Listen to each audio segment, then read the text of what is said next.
औज़ुबिल्लाहिमिनश्शैतानिर्रजीम बिस्मिल्लाहिर्रहमानिर्रहीम। ये हमने पनीरी ये बीज लगाया था, तकरीबन ये 23 तारीख लगाया था।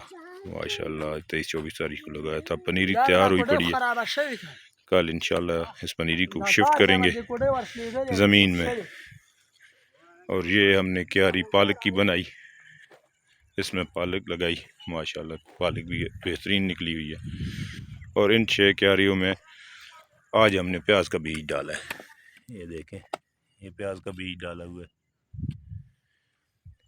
इंशाल्लाह ये जैसे ही पनीरी निकलेगी प्याज की, ये 6 क्यारियाँ इनको हम इस ज़मीन में शिफ्ट कर देंगे। ज़मीन रेडी है बिल्कुल। ये प्याज की पनीरी आज ये बीज आज लगाया है। इसके लिए ये कोयला मिट्टी में मिक्स कर रहे हैं।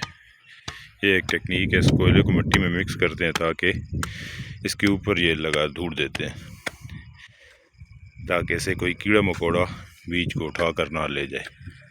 ये अभी मिट्टी में मिक्स किया है, कोयला है, रेत मिक्स करेंगे और ये इंशाल्लाह क्यारियों के ऊपर हम धूड़ देंगे।